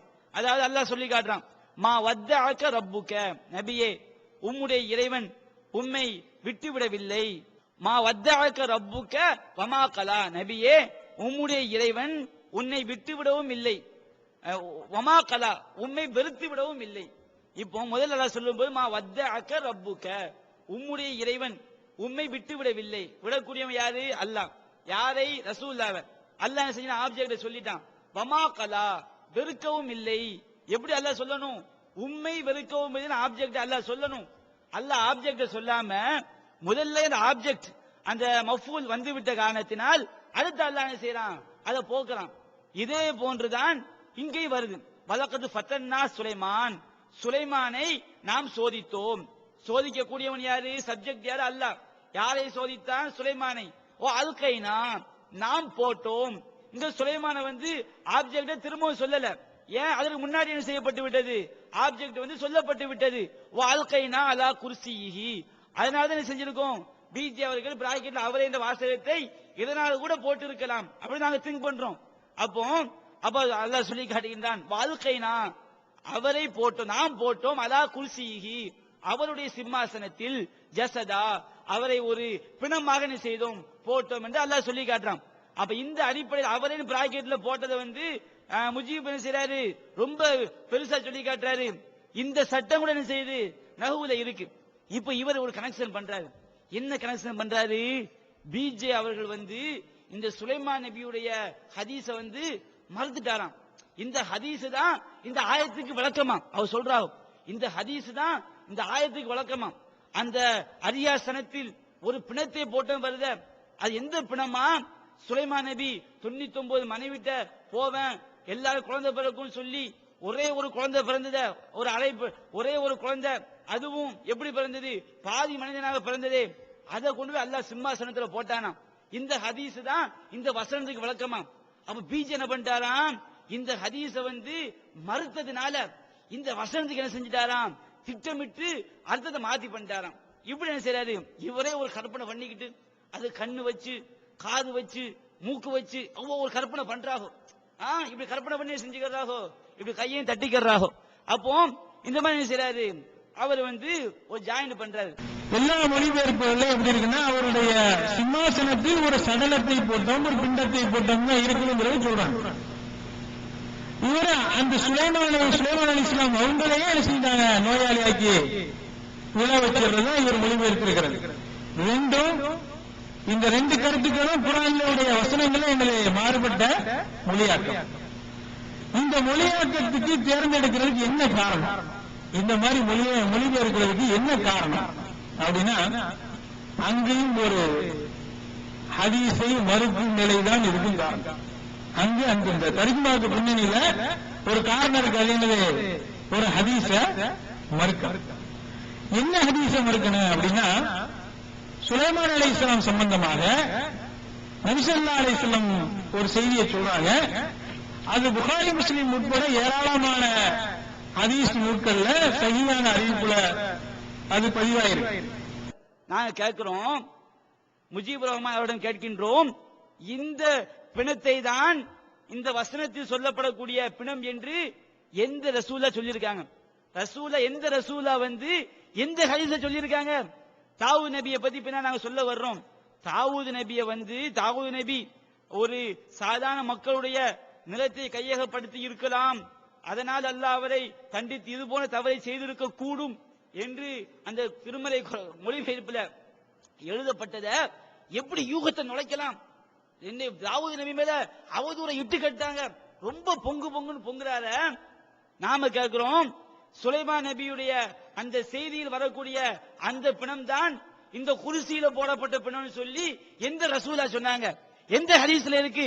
உங்க யூகத்தை எப்படி நீங்க கொண்டு போய் திணிக்கலாம்? அடுத்து நாம இன்னொரு கேள்வி கேட்கிறோம், அந்த பிணத்தை இந்த குர்சியில போட்ட என்ன படிப்புன்னு அல்ல இருக்கு? என்ன படிப்புன்னு இருக்கு? அல்லாஹ் எதுக்கு அதை குர்சியில கொண்டு போய் போடணும்? அதேக்கு அல்லாஹ் சொல்லி காட்டணும். குர்ஆன்ல எந்த ஒரு வார்த்தையும் ஒரு அல்லாஹ் தேவையில்லாம அல்லாஹ் பயன்படுத்துவானா? சுலைமான் நபியை அவருடைய சிம்மாசனத்தில் அதிகாரம் இருந்தும் அல்லாஹ் நடைபெணமாக ஆக்கினான், செயல்பட முடியாதவராக ஆக்கினான். இதுல ஒரு படிப்பினை இருக்கு, ஒரு அர்த்தம் இருக்குது. குர்ஆன் வசனத்துக்கு அல்லாஹ் சொல்லக்கூடிய வார்த்தைக்கு சரியான பொருள் வருகிறது. அந்த பிண்டத்தை கொண்டு அல்லாஹ் குர்சியில போட்டான். ஏன் குர்சியில் ஏன் போடணும்? சும்மா வெளியில போட்டான்னு சொன்னா கூட என்ன செய்யலாம்? ஒரு அர்த்தம் கற்பிக்கலாம். குர்சியில் போட்டோன்னு அல்லாஹ் சொல்றான். குர்சியில போட்டங்கிறதுக்கு நாற்காலியில் சிம்மாசனத்தில் போட்டோன்னு அல்லாஹ் சொல்றானே, இதுக்கு என்ன அர்த்தம்? இப்ப நீங்க தேவையில்லாம நீங்க ஃபிட்ட பண்றீங்க, உங்க யூகத்தையா நீங்க திணிக்கிறீங்க. மக்கள் போய் பாருங்க, நெட்ல அவர் பேசின கேசட்டை போட்டு விட்டுருக்காங்க. முஜீபுர் ரஹ்மான் பேசின கேசட்டை அல்லாஹ் இன்னைக்கு நெட்ல இருக்கு. என்ன செஞ்சிருக்காரு? அவருடைய யூகத்தை உள்ள திணிச்சிருக்காரு. அப்படி என்ன செய்யறாரு? சொல்லி காட்டுற அந்த பிணம் தான் இதுன்னு சொல்லி. அப்ப இப்படி எந்த ஒரு ஹதீஸ்லயும் கிடையாது. இவரா என்ன செய்யறாரு? இட்டு கட்டி இந்த ஹதீஸை சஹீஹ் ஆக்கணுமா? சஹீஹ் ஆக்கணுங்கிறதுக்காண்டி இவர் ஒரு முடிச்சு போடுறாரு. என்ன முடிச்சு? அந்த பிணம் தான் இந்த பிணம். இப்படி எந்த ரசூலா சொல்லியிருக்காங்க? எந்த ரசூலா செய்யல, அப்படி சொல்லல. இது இவருடைய யூகம் தான். அடுத்து பார்க்கிறோம், இப்படி ஒரு தேவையில்லை. இவர் சொல்லக்கூடிய விளக்கங்கள் எல்லாமே மாற்றமா தான் இருக்கு. மறந்து விட்டார் என்பதற்கு தவறான அர்த்தம் செஞ்சிருக்காரு. தவறான அர்த்தம் செஞ்சு அதை என்ன செஞ்சிருக்காரு? இதை ஒரு பெரிதாக ஆக்கி இருக்கின்றார். அதே போன்று நபிமார்களுக்கு அல்லாஹ் மறைவான விஷயத்தை அறிவிச்சு கொடுப்பான்னு எங்களுக்கு தெரியும். உங்களை நீ ஒண்ணு சொல்லி எங்களுக்கு தர, இவர் ஒண்ணு எங்களுக்கு சொல்லி தர வேண்டாம். நாங்க நபிமார்களுக்கு அல்லாஹ் மறைவான விஷயத்தை அறிவித்து கொடுப்பான் என்று உறுதியாக நம்புகிறோம். அல்லாஹ்வே குர்ஆன்ல சொல்லி காட்டுறான், ரசூல் அறிவிச்சிருப்பாங்க, அறிவித்திருக்கின்றார்கள். சுலைமான் நபிக்கு 99 குழந்தை பிறக்கும் என்று நீங்க சொல்லக்கூடிய விஷயம் அல்லாஹ் அறிவிச்சு கொடுத்தான்னு சொல்றீங்களே, இதுக்கு என்ன ஆதாரம்? அல்லாஹ் அறிவிச்சு கொடுத்திருந்தான்னு சொன்னா அவர்களுக்கு இன்ஷா அல்லாஹ் சொல்லணும். ரசூலா தஜ்ஜால் வருவான் இன்ஷா அல்லாஹ் சொன்னாங்களா? அப்ப ரசூலா இன்ஷா அல்லாஹ் சொல்லாம எத்தனை அறிவிப்புகள் முன்னறிவிப்புகள் சொல்லி இருக்காங்களே, அப்ப ரசூலா தப்பு செஞ்சிட்டாங்களா? டிஎன்டிஜே வீடியோ விஷனின் புதிய வெளியீடு. வழிகட்ட கொள்கைகள் வகி அல்லாதவற்றை பின்பற்றலாமா, இமாம்களை பின்பற்றலாமா, சஹாபாக்களை பின்பற்றலாமா, இஜ்மா கியாஸ் மார்க்க ஆதாரமாகுமா? இது போன்ற முக்கிய தலைப்புகளில் பிரச்சாரங்களுக்கான ஒரு மாத பயிற்சி வகுப்பில் சகோதரர் பிஜே அவர்கள் நடத்திய வழிகட்ட கொள்கைகள் என்ற தலைப்பிலான உரையின் முழு தொகுப்பு 3 DVD, விலை ₹90 மட்டுமே. கூறிய செலவு தனி. கிடைக்கும் இடம் டிஎன்டிஜே வீடியோ விஷன், எண் 30, அரண்மனைக்காரன் தெரு, மண்ணடி, சென்னை 1. செல் 9500168989. இப்போது விற்பனையில் இஸ்லாம் கூறும் பொருளியல் சகோதரர் பிஜே அவர்கள் உரையாற்றிய பொருளாதாரம் சம்பந்தமான 27 மணி நேர தொடர் சொற்பொழிவு. என்ன வியாபாரம் செய்யலாம், பங்குச் சந்தையில் ஈடுபடலாமா, இன்சூரன்ஸ் செய்யலாமா, MLM வியாபாரத்தில் ஈடுபடலாமா, குத்தகை, பங்கு வணிகம் மற்றும் வியாபாரம் தொடர்பான அனைத்து சந்தேகங்களுக்கும் குர்ஆன் ஹதீஸ் அடிப்படையில் தெளிவான விளக்கங்கள் 3 DVDக்களாக விலை ₹75 மட்டுமே. கிடைக்கும் இடம் டிஎன்டிஜே வீடியோ விஷன், நம்பர் 30, அரண்மனைக்காரன் தெரு, மண்ணடி, சென்னை 1. இப்படி சொல்ல போறீங்களா? அப்ப நாங்க ஏன் அதை முன்னறிவிப்பு இல்லைன்னு சொல்றோம்? முன்னறிவிப்பாக இருந்தால், அல்லாஹ் அறிவித்து கொடுத்திருந்தால் இன்ஷா அல்லாஹ் சொல்லி இருக்க வேண்டிய அவசியம் கிடையாது. இதை வழங்காம அவர் கேட்கிறாரு, அதாவது இவர்கள் இதை அல்லாஹ் அறிவித்து கொடுக்கவில்லை என்று நிரூபிக்காத வரை இவங்க ஆதாரம் செல்லாதுங்கிறார். நிரூபிச்சிட்டோமே, இது அல்லாஹ் அறிவிச்சு கொடுத்திருந்தா இன்ஷா அல்லாஹ் சொல்ல வேண்டியது இல்ல. அவர் சொன்னார் என்று வருவதிலிருந்தே இது அல்லாஹ் அறிவிச்சு கொடுத்திருக்க மாட்டான் நிரூபிச்சிருக்கமே. இதையே நீங்க சிந்திக்கல. அடுத்து சுலைமான் நபி இந்த மாதிரி இந்த செய்தியை மறுத்தாங்கன்னு சொன்னான். ஆயிரக்கணக்கான அறிவிப்புகளை மறுக்க வேண்டி வரும். ரசூலா எத்தனையோ மறைவான விஷயங்கள் அறிவிச்சிருக்காங்க செய்றாரு. ஒரு அறிவுபூர்வமான செய்தியை கேட்க, ஒரு கருத்தை சொல்ற மாதிரி சொல்லி காட்டுறாரு. இது அறிவுபூர்வமான கருத்தே கிடையாது. நபிகள் நாயகம் ஸல்லல்லாஹு அலைஹி வஸல்லம் அவர்கள் மறைவான விஷயங்களை அறிவித்து கொடுத்தார்கள் என்று நாங்கள் நம்புகிறோம். அதே நேரத்தில் இந்த செய்தியில் வருவது அல்லாஹ் அறிவித்து கொடுத்திருக்க முடியாது என்று நாங்கள் சொல்கிறோம். அதற்கு அந்த செய்தியில் ஆதாரம் இல்லை. இப்ப நாங்க உங்கள்ட்ட கேட்கிறோம், சுலைமான் நபிக்கு அல்லாஹ் தான் அறிவிச்சு கொடுத்தான் என்பதற்கு நீங்கள் ஆதாரம் சொல்லாத வரை இன்னும் நாங்கள் என்னென்ன கேள்விகளை எடுத்து வைத்தோமோ அந்த அனைத்து கேள்விகளுக்கும் பதில் சொல்லாத வரை உங்களுடைய வாதம் சரியானது கிடையாது என்பதை தெளிவுபடுத்திக் கொள்கிறோம். அடுத்ததாக சாலிம் அவர்கள் பற்றிய செய்தியை அப்பாஸ் அலி அவர்கள் முழுமையாக உங்களுக்கு மத்தியிலே எடுத்து வைப்பார்கள். அப்துல் நாசர் அவர்கள் பேசும்போது சில கருத்துக்களை சொன்னார்கள். பிஜே அவர்கள் மனைவி என்று போட வேண்டிய இடத்தில் பெண் என்று போட்டார்கள். அதற்கு என்ன காரணம் என்றால், அவர்கள் அடிமை பெண்களாக கூட இருக்கக்கூடும் என்று நாங்கள் கருதுகிறோம் என்ற ஒரு வாசகத்தை அப்துல் நாசர் அவர்கள் சொன்னார்கள். இதை கூட முஜிபுர் ரஹ்மான் உமரி அவர்கள் ஒரு விமர்சனமாக எடுக்கலாம். பிஜே இந்த அர்த்தத்துல தான் சொன்னார் என்று அப்துல் நாசருக்கு எப்படி தெரியும்? அவர் சொன்னதுக்கு நீங்க விளக்கம் தரீங்களா என்று அவர் கேட்கலாம், கேட்பார். ஏன்னா அவர் பார்க்கக்கூடிய பார்வை எப்படி இருக்கிறது என்றால், இந்த மஞ்சக்காமால வந்தவன் பாப்பான் பாத்தீங்களா, பார்க்கக்கூடியது எல்லாமே மஞ்சளா தெரியும். அரண்டவன் கண்ணுக்கு இருண்டதெல்லாம் பேயின்னு சொல்லுவாங்க. அது மாதிரி இவர் குரோத கண்ணோட பார்க்கறதுனால தப்பு இல்லாததை எல்லாம் தப்பாக சொல்றாரு. இதையும் ஒரு தவறாக வைக்க கூடும். அதனால இதுக்குரிய பதில நான் இங்கேயே சொல்லிடுறேன். இதை நாம யோசிச்சு சொல்லல. அவர் பெண்ணுங்கிறது அடிமைங்கிற கருத்தை சொல்லியிருக்கலாம். அவர் சொன்னதுக்கு நாங்க விளக்கம் கொடுக்கல. அவர்கிட்ட நாங்க நேரடியா கேட்டோம். கேட்டுதான் அதுக்கு பதில சொல்றோம். எங்க யூகத்தின் அடிப்படையில் அவர் அப்படி சொல்லியிருக்கலாம், இப்படி சொல்லியிருக்கலாம் என்று நாங்க வரிஞ்சு கட்டுட்டு விளக்கம் தர மாட்டோம். தவறு என்று சொன்னால் அதை அவரிடத்தில் நேரடியாக சொல்லுவோம். நிறைய தவறு அவர் மாத்தி இருக்கார் அப்படி. அப்ப இதையும் நீங்கள் விளங்கிக் கொள்ள வேண்டும். அப்ப இந்த செய்திய சுலைமான் நபி சம்பந்தமாக வரக்கூடிய இந்த செய்தியை பத்தி முஜிபுர் ரஹ்மான் அவங்க சொல்லும் போது பிஜே அவர்கள் ஏன் இப்படி விளக்கம் தந்தாங்க தெரியுமா? இப்படி விளக்கம் தர்றதுக்கு ஒரு காரணம் இருக்கு. அந்த குழந்தைய போட்டோம் சொல்லாம சுலைமானதா போட்டோம் என்று விளக்கம் தர்றாரு. அதுக்கு என்ன காரணம்? ஹதீஸ மறுக்கணும். இந்த புகாரில் வரக்கூடிய இந்த செய்தியை மறுக்கணும். அதுக்காக வேண்டித்தான் இப்படி விளக்கம் கொடுத்தாரு என்று சொல்லுவதை பார்க்கிறோம். அங்கே அந்த தர்ஜுமாவுக்கு பின்னணியில ஒரு காரணம் இருக்கு. அது என்னது? ஒரு ஹதீஸ மறுக்க. நீங்க காரணம் கற்பிக்கிறீங்க. பிஜே உங்ககிட்ட சொன்னாரா இந்த ஹதீஸை நான் மறுக்கணுங்கிறதுக்காக வேண்டி திட்டமிட்டு இப்படி நான் ஆயத்துக்கு விளக்கம் கொடுத்தேன்னு சொன்னாரா? இவராவது காரணம் கற்பிக்கிறாரு, நாங்க காரணம் கற்பிக்கட்டுமா? முஜிபுரமா ஏராளமான தவற பண்ணிருக்காரு. வலா தக்கூலன்ன லிஷைஇன் இன்னி ஃபாயிலுன் ஸாலிக கதன் என்று வரக்கூடிய குர்ஆன் வசனத்தை லா தகுல் வலா தக்கூலன்ன என்று சொல்ல வேண்டிய இடத்தில் லா தக்கூல்னு பண்ணிருக்காரு. ரசூலுல்லாஹி ஸல்லல்லாஹு அலைஹி வஸல்லத்துக்கு அல்லாஹ் நினைவூட்டுறான். லா தக்கூலு லிஷைஇன் இன்னி வலா தகுல் லிஷைஇன் இன்னி ஃபாயிலுன் ஸாலிக கதா இல்லா இன்ஷா அல்லாஹ். வலா தகுல் லிஷைஇன் இன்னி ஃபாயிலுன் ஸாலிக கதா இல்லா இன்ஷா அல்லாஹ். நாங்க காரணத்தை சொல்லட்டுமா? இவர் குர்ஆன் வசனத்தை மாத்தணுங்கிறதுக்காக வேண்டி, ஒரு புதிய குர்ஆனை கொண்டு வரணுங்கிறதுக்காக வேண்டி லா தகுல்னு சொல்லியிருக்காரு, குர்ஆனை மாத்தி சொல்லியிருக்காரு. காரணம் சொல்லட்டுமா? சொன்னா நீங்களா எங்க இருப்பீங்க? அப்ப எங்களாலையும் காரணம் சொல்ல முடியும். ஏராளமான தவறுகள் நபிமார்களை பத்தி சொல்லும் போது அவன் இவன் பேசியிருக்காரு. அப்ப நபி ஸல்லல்லாஹு அலைஹி வஸல்லம் சொல்றாங்க, லவ் கால இன்ஷா அல்லாஹ், இன்ஷா அல்லாஹ்னு சொல்லிருந்தானா, இன்ஷா அல்லாஹ்னு சொல்லிருந்தானா, இன்ஷா அல்லாஹ்னு சொல்லிருந்தானா. இத வச்சுக்கிட்டு பாருங்க நபிமார்கள் எப்படி பேசியிருக்காரு. காரணம் கற்பிக்கட்டுமா? அப்படி பண்ண மாட்டோம், காரணம் கற்பிக்க மாட்டோம். தெரியும் எங்களுக்கு பேசும்போது தவறு வந்திருக்குன்னு.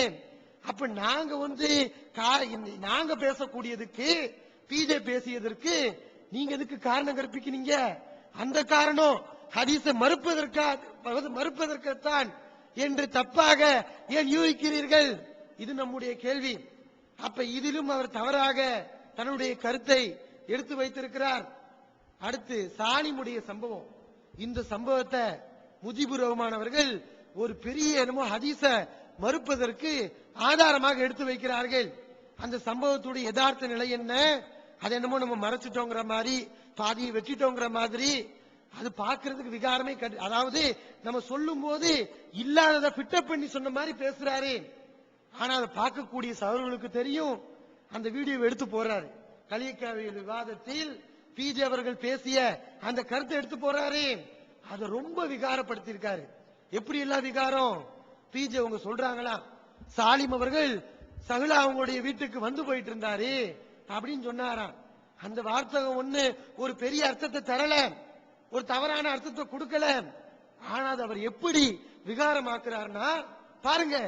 வந்து போய்ங்கிற வாசகம் நபியை பத்தி சொல்லும் போது, சஹாபாக்களை பத்தி சொல்லும் போது வந்து போய் சொல்றாரு. அது எப்படி சித்தரிக்கிறாரு? ஒரு விபச்சாரி வீட்டுக்கு வந்து போவானே அது மாதிரி பிஜே சொல்றாரு. எப்படி காரணம் கற்பிக்கிறார் பாருங்க. இதுல என்ன செய்திகள் சொல்றாங்க அப்படின்னா, ஒரு சாலிம்ங்கிறவரை வந்து போயிட்டு இருப்பார். நல்லா கவனிக்கணும், சாலிம்ங்கிறவரே வந்து போயிட்டு இருப்பார்.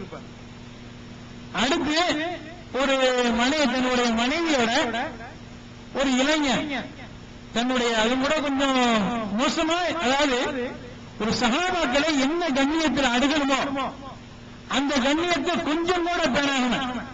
என்னமோ இந்த மெட்ராஸ்ல கொத்தோச்சோட சேரி இருக்கு பாருங்க, இந்த மாதிரி அவன் பொண்டாட்டியோட வந்து இந்த மாதிரியான ஒரு நிலைமை மேற்கொள்றத பார்த்தோம். இப்ப ஒரு இளைஞன் தன்னுடைய பொண்டாட்டியோட தனியா இருப்பது கண்டு கோவம் வரும். யாருக்கு கோவம் தான்? அவர் கணவருக்கு கோவம் வரும். அந்த வந்து போய்ங்கிற வார்த்தைக்கு அசிங்கமான அர்த்தம். சஹாபி மேல நம்ம அவதூறு சொல்றோமா?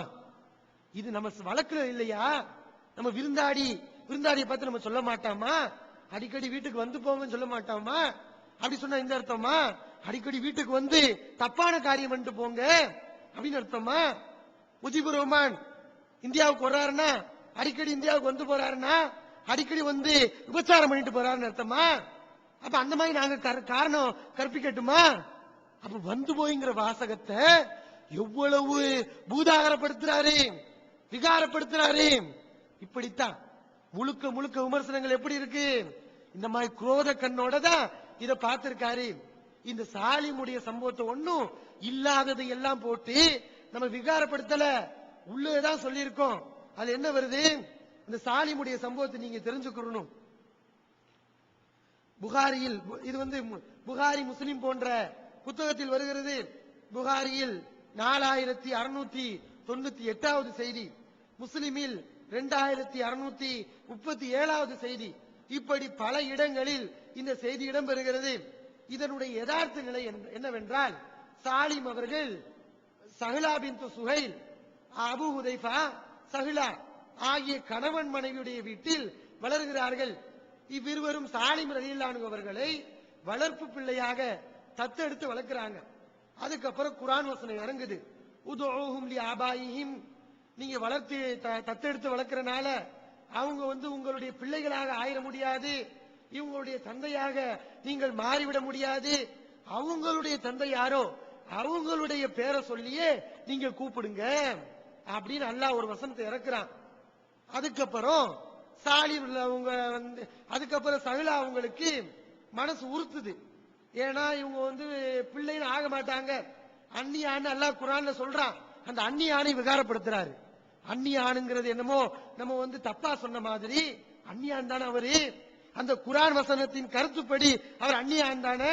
நீங்களும் இன்னொரு இடத்துல அதே முஜிபுர் உமர் அவர்கள் நாம அந்நியான் சொன்னதை விகாரப்படுத்துறவரு அவர் இன்னொரு இடத்துல சொல்றாரு, அந்நியான் ஆயிட்டார் இல்லையா, அதனால சஹ்லா அவங்களுக்கு மனசு ஒரு மாதிரியா இருக்கு. அவரே சொல்றாரு, ஹிஜாபுடைய வசனம் இறங்கு, பர்தாவை கடைபிடிக்கும், ஒரே வீடு, அந்நியான் ஆயிட்டாங்களா இல்லையா, அந்நியான் ஆயிட்டாங்களா இல்லையா. அப்ப நாங்க அந்நியான்னு சொன்னா அது விகாரம், சஹாபி மேல அவதூறு, நீங்க அந்நியான்னு சொன்னா மட்டும் சரியில்லையா.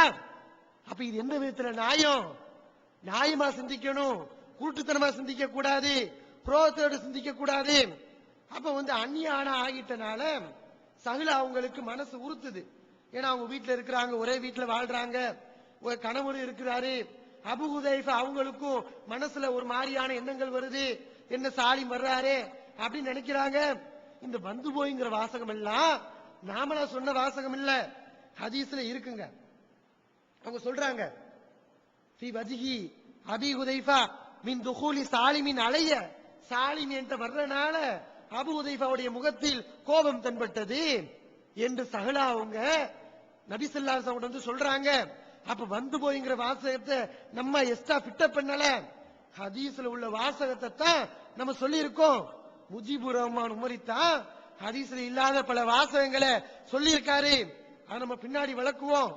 அப்ப அந்த சஹ்லா அவங்க என்ன செய்யறாங்கன்னா, இவர் பெரிய ஆள் ஆயிட்டாரே, நபிட்ட வர்றாங்க, அல்லாஹ்வின் தூதரே சாலிம் அவங்க என் வீட்டுக்கு வர்றாங்க, ஆனா அபூ ஹுதைஃபா கோபப்படுறாரு, அவருக்கு மனசுல நெருக்கடி வருது, அதனால என்ன செய்யலாம் என்று கேட்கிறாங்களாம். அப்ப நபி சொல்றாங்களா, அப்படின்னா நீ சாலிமுக்கு பாலை புகட்டிரு, பால் கொடுத்துட்டேன்னா அவருடைய மகன் ஆயிருவாரு அப்படின்னு சொல்றாங்களா. அந்த பெண்மணியும் நபி ஸல்லல்லாஹு அலைஹி வஸல்லம் சொல்வதை கேட்டு பால் கொடுக்கறாங்களா, அவங்க மகன் ஆயிடுறாங்களா. இப்படி செய்தி வருது. இந்த செய்தி குர்ஆனுக்கு முரண்படுதுன்னு சொல்றோம், சும்மா சொல்லல, புறம்போக்குத்தனமா சொல்லல, குர்ஆன் வசனத்தை மேற்கோள் காட்டி வசனத்துடைய நம்பரையும் சொல்லி சொல்றோம்.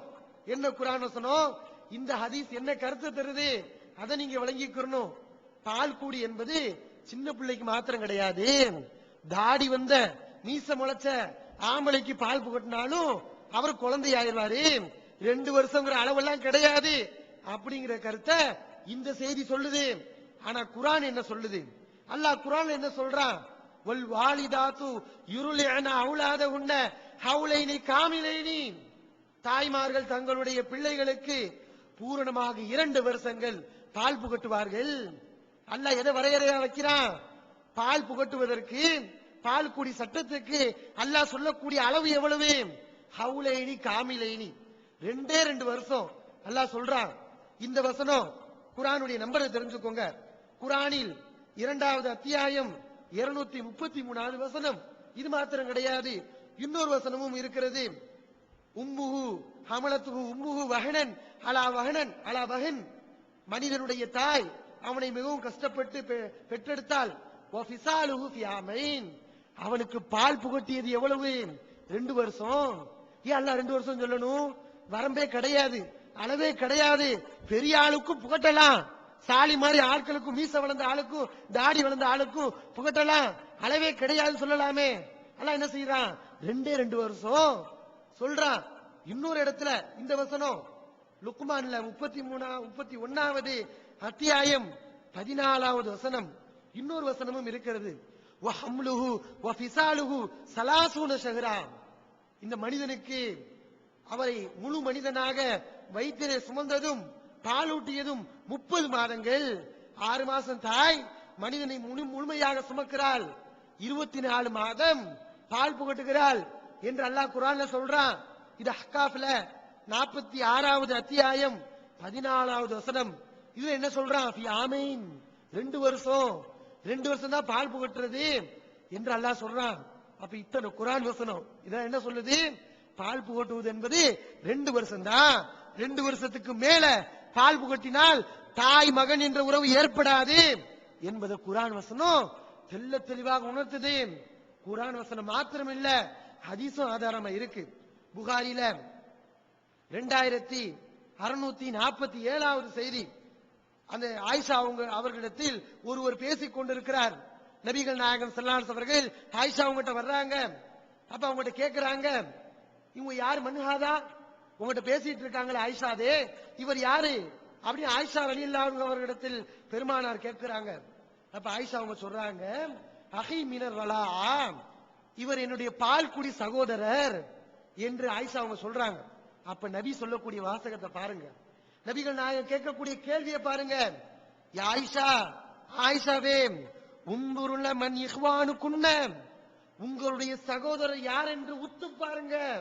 சும்மா பால் குடிச்சுட்டா சகோதரர் ஆயிட முடியாது, தாய் மகன் உறவு ஏற்பட்டு விடாது. ஒழுங்கா பாருங்க. ஃபஇன்னமர் ரலாத்து மினல் மஜாதி, பால் குடி என்பது பசிக்காகத்தான் ரசூலுல்லாஹ் வரையறுக்கிறாங்க. பால் குடி என்பது எதுக்காக? இவருக்கு மகன்ங்கிற உறவை ஏற்படுத்துறதுக்காண்டி அல்லாஹ் பால் குடிய வைக்கல, குழந்தையுடைய பசியை அடக்கணும், அதுக்காக வேண்டியது அல்லாஹ் பால் குடி ஏற்படுத்தினா. இப்ப சாலிம் சஹலாட்ட போய் குடிச்சாரு, எதுக்காண்டி குடிச்சாரு? பசி, அவருக்கு பசி வந்து போய் சஹலா அவங்ககிட்ட பால் குடிச்சாரா? ரசூல் என்ன சொல்றாங்க? பசிக்காகத்தான் பால் குடி, அது அல்லாததுக்காக குடிச்சா பால் குடி கிடையாது ரசூல் சொல்றாங்க. புகாரில வருது, அது ஆயிஷாவுக்கு உணர்த்துறாங்க. பசி எதுக்கு நபி ஸல்லல்லாஹு அலைஹி பசிங்கிற வார்த்தையை சொல்றாங்கன்னா, குழந்தைங்கிறது பசியா இருக்கும் போது தான் குடிக்கும். 2 வருஷத்துக்கு மேல ஆயிருச்சா அது மத்த உணவு சாப்பிடும். குழந்தைக்கு எது மூல ஆதாரம்? பால் தான். அப்ப 2 வருஷத்துக்குள்ள குழந்தை பால் குடிச்சாதான் தாய் மகன் உறவு ஏற்படுமே தவிர, அதுக்கு பின்னாடி கொடுத்திருந்தா அவரையெல்லாம் நீங்க சகோதரன் சொல்லிக்கிட்டு பக்கத்துல வச்சு சாதாரணமா பேசாதீங்க. அவங்களை உத்து பாருங்க, அவங்க எப்ப பால் குடிச்சாங்க? 2 வருஷத்துக்கு முன்னாடி குடிச்சாங்களா பின்னாடி குடிச்சாங்களா? இப்படி யார் கேள்வி கேட்க சொல்றா? நாங்க கேள்வி கேட்க சொன்னா? பீஜே கேள்வி கேட்க சொன்னாரா? அல்லாஹ்வுடைய தூதர் அப்படி பார்க்க சொல்றாங்க. 2 வருஷத்துக்கு முன்னாடி குடிச்சாங்களா பின்னாடி குடிச்சாங்களா பார்க்க சொல்றாங்க. புகாரில் தானே வருது. இந்த ஹதீஸை நீங்க சொல்லல, உங்க கண்ணுக்கு தெரியல, உங்க கண்ணுக்கு இது படலையா? அப்ப இந்த ஹதீஸை இருட்டடிப்பு பண்ணி இருக்காங்க. திருமிதியில இன்னொரு செய்தி வருது, 1072வது செய்தி. அதுல நபிகள் நாயகம் தெளிவாகவே சொல்றாங்க, லா யுஹர்ரிமு மினர் ரிலாத்தி இல்லா மா ஃபதகல் அம்ஆ ஃபிஸ் சதி, மார்பகத்திலே பால் குடித்து வயிறு நிரம்ப குடித்தால்தான் தாய் மகன் என்ற உறவு ஏற்படும். வகான கப்லல் ஃபிதாம், அப்படி குடிக்கக்கூடிய அந்த பால் குடி 2 வருஷம் முடியறதுக்கு முன்னாடி இருக்கணும். கப்லல் ஃபிதாம் சொன்னா 2 வருஷம் மார்க்கத்தில் சொல்லப்பட்டிருக்கேன், அது முடிவதற்கு முன்னால் இருக்கணும். 2 வருஷம் முடிஞ்சதுக்கு பின்னாடி இருந்தா தாய் மகன் உறவு ஏற்படாது. யார் சொல்லியிருக்காங்க? அல்லாஹ்வின் தூதர் சொல்லி இருக்கிறாங்க. இந்த செய்தி கண்ணுக்கு தெரியல. நீங்க எந்த சீடியில தட்டுறேன்னு சொன்னீங்களோ அந்த சீடியில தானே இருக்கு, திருமிதியில தானே இருக்கு. பீஜே எழுதிய திருமிதிய விமர்சிக்க கூடிய நீங்க அதே திருமிதியில தானே இந்த செய்தி இருக்கு. இதை ஏன் சொல்லல? திருமிதி இமாம் இதை பதிவு செய்து ஹாதா ஹதீஸுன் ஹஸனுன் ஸஹீஹுன், இது சரியான செய்தின்னு சொல்றாங்களே. அப்ப இதே உங்களுடைய பார்வைக்கு படல. இது சொல்லிட்டு இதுல சட்டமும் சொல்றாங்க, ஒமாக்கான பாதல் ஹவுலைனில் காமிலைனி, பரிபூர்ணமான 2 வருஷத்துக்கு பின்னாடி ஒருவர் பால் குடித்திருந்தால் ஃபைன்னஹு லா யுஹர்ரிமு ஷையன், பால் குடி ஏற்படாது. 2 வருஷத்துக்கு பின்னாடி பால் குடிச்சா பால் குடி ஏற்படாது. யாரு சொன்னா? திருமதி இமாம் பின்னாடி சட்டம் சொல்றாங்க. திருமதி இமாம பார்த்து கேளுங்க. அல்லாஹ்வின் தூதருக்கு எதிரா திருமதி பேசுறாரு, அவதூறு அவிழ்த்து விடுங்க. அப்ப இந்த செய்திக்கு நீங்க என்ன சொல்ல போறீங்க? அப்ப இந்த மாதிரி குர்ஆன் வசனங்களும் ஹதீஸ்களும் இந்த ஒரு செய்திக்கு முரண்படுகின்ற காரணத்தினால் குர்ஆனா ஹதீஸா என்று வரும்போது குர்ஆனுக்கு நாம் முக்கியத்துவம் கொடுக்கிறோம். இது புதிய வழிமுறை அல்ல, முன்னாடி நிரூபிச்சிருக்கோம். இப்படி செய்தி. அப்ப நம்ம யூகமா மறுக்கல. இதுக்கு அவர் என்ன விளக்கம் தர்றாரு? 2 விதமான விளக்கம் கொடுக்கிறாரு. ஒண்ணு, இது சாலிமுக்கு மட்டும் குறிப்பானது, விதிவிலக்கு. அல்ல 2 வருஷம் சொல்ற, ஆமா சாலிம் மட்டும் விதிவிலக்கல், பெரிய ஆளுக்கு கொடுக்கலாம், சாலிமுக்கு மாத்திரம், உங்களுக்கு எல்லாம் கிடையாது என்ற ஒரு கருத்தை சொல்றாரு. இன்னொன்னு என்ன சொன்னா, இங்க எங்க நேரடியா கொடுத்தாங்கன்னு எங்க இருக்கு? பீச்சு கொடுத்தாங்க, கலந்து கொடுத்திருப்பாங்க என்ற ஒரு வாதத்தை வைக்கிறார். இந்த 2 வாதம் அவருடைய அடிப்படையான வாதம். இதுக்கு பாருங்க, அந்த ஹதீஸ்ல மறுப்பு இருக்கு. நம்மள சொன்னாரே ஹதீஸ வரைக்கிறாங்க, பாதியை மறைச்சிட்டாங்கன்னு. இப்ப அந்த ஹதீஸ வச்சு உங்களுக்கு நான் விளக்கம் கொடுக்கிறேன். இது என்னது? சாலிம் மட்டும் குறிப்பானதுன்னு சொல்றாரு, அது தப்புங்க. அதாவது எப்ப குறிப்பானது எப்ப பொதுவானது சொல்லலாம்னா, நபி ஒரு கருத்தை சொன்னா, அல்லாஹ்வுடைய ரசூல் ஸல்லல்லாஹு அலைஹி அவர்கள் ஒரு கருத்தை சொன்னால் அது எல்லோருக்கும் உரியது, அது அவருக்கு மட்டும்தான் உரியது, உங்களுக்கு கிடையாது என்று சொல்லக்கூடிய அதிகாரம் முஜிபுர் ரஹ்மான் மட்டும் கிடையாது, உலகத்தில் எவருக்குமே கிடையாது. இதான் பொதுவான அடிப்படை. நபி ஒரு கருத்தை சொன்னா, அல்லாஹ் ஒரு கருத்தை சொன்னா அது எல்லோருக்கும் உரியது.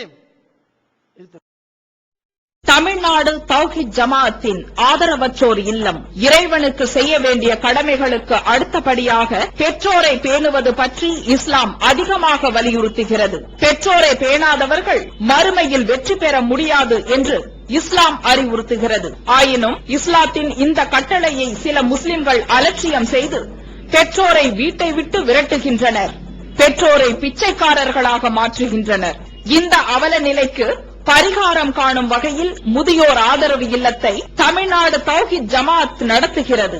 தாயன்புடன் உணவு, உடை, மருத்துவம் உள்ளிட்ட 24 மணி நேரமும் செவிலியருடன் கூடிய பராமரிப்பு மற்றும் தனி ஆம்புலன்ஸ் வசதி, இவை அனைத்தும் முற்றிலும் இலவசமாக செய்து தரப்படுகிறது. அனாதைகளை அரவணைப்பவரும் நானும் சொர்க்கத்தில் இணைந்திருப்போம் என்ற நபிகள் நாயகம் ஸல்லல்லாஹு அலைஹி வஸல்லம் அவர்களின் அமுத மொழியை ஏற்று அனாதைகளை அரவணைக்கும் இல்லமும் தமிழ்நாடு தௌஹீத் ஜமாஅத் நடத்தி வருகிறது.